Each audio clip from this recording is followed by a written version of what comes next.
Hello बच्चों, let's read the question. The question says, read the statements. A, the main axis terminates into a flower in the inflorescence of Solanum. B, leaves are modified to tendrils and spines for protection and climbing respectively. A, both A and B are correct. B, only B is incorrect. C, both A and B are incorrect. D, only A is incorrect. तो question में हमसे दो statements दिए हैं. हमारी first statement क्या कह रही है कि इनफ्लोरेसेंस ऑफ सोलानम में जो मेन एक्सिस होती है वो एक फ्लावर में टर्मिनेट करती है. और बी स्टेटमेंट में क्या कहा गया है कि जो लीव्स होती हैं वो टेंड्रिल्स और स्पाइंस में मॉडिफाई हो सकती हैं. टेंड्रिल्स क्या करते हैं, प्रोटेक्शन करते हैं, और स्पाइंस क्या करते हैं, क्लाइंबिंग में हेल्प करते हैं. तो हमारे पास 4 ऑप्शन है, हमें इन 4 ऑप्शन में से करेक्ट ऑप्शन को चूज करना है. सबसे पहले क्या करेंगे, हम इस क्वेश्चन में की कॉन्सेप्ट समझेंगे. तो इन दिस क्वेश्चन हमारा की कॉन्सेप्ट क्या होगा, inflorescence and leaf modification.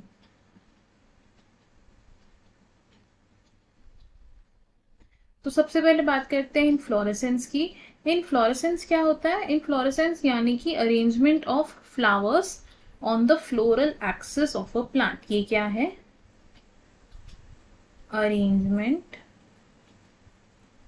of flowers on the floral axis. Inflorescence दो टाइप की हो सकती है. वो दो टाइप्स कौन कौन से हैं, फर्स्ट टाइप इज साइमोज और सेकंड टाइप होता है रेसिमोज. तो साइमोस टाइप ऑफ इनफ्लोरेसेंस का मतलब क्या होता है कि जो मेन एक्सिस है वो एक फ्लावर में टर्मिनेट हो रही है. Main axis terminates into flower. और ऐसी इनफ्लोरेसेंस हमें कौन से plant, in Solanum. Next type of inflorescence होता है रेसिमोस. रेसिमोस यानी कि वो इनफ्लोरेसेंस जिसमें main axis continue to grow करती है even after the presence of flower, यानी कि ये फ्लावर में टर्मिनेट नहीं होती. Main axis continues to grow. और रेसिमोस इनफ्लोरेसेंस हम देखते हैं in the members of family Fabaceae.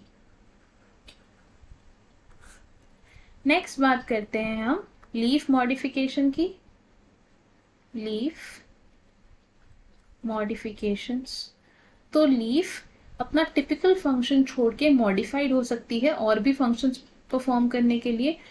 तो ऐसी ही एक मॉडिफिकेशन है लीफ की जिसमें लीफ क्या हो जाती है, टेंड्रिल्स एंड स्पाइंस में कन्वर्ट हो जाती है. तो टेंड्रिल्स क्या करते हैं, ये हेल्प करते हैं एक प्लांट को क्लाइंब करने के लिए.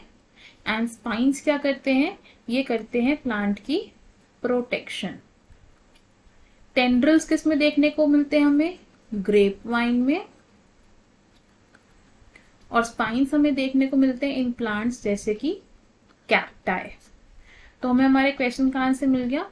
हमारा करेक्ट आंसर क्या होगा इस क्वेश्चन में, ऑप्शन बी, यानी कि ओनली बी इज इनकरेक्ट. क्योंकि हमारी ए स्टेटमेंट ठीक है और बी स्टेटमेंट इनकरेक्ट है. बी स्टेटमेंट इनकरेक्ट क्यों है, बिकॉज बी स्टेटमेंट में कहा गया है कि टेंड्रिल्स का काम क्या होता है, प्रोटेक्शन, और स्पाइंस का काम क्या होता है, क्लाइंबिंग, जो कि गलत है. बिकॉज टेंड्रिल्स क्लाइंब करने में हेल्प करते हैं और स्पाइंस क्या करते हैं, प्रोटेक्शन करते हैं.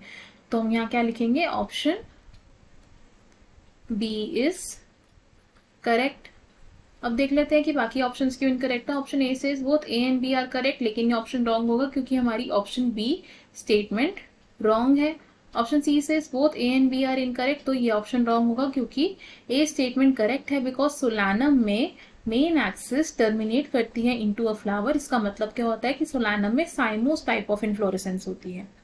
Option D says only A is incorrect, तो ये ऑप्शन भी रॉन्ग होगा बिकॉज हमारी ए स्टेटमेंट करेक्ट है लेकिन बी स्टेटमेंट इनकरेक्ट है. I hope you understood it well. All the best. Thank you.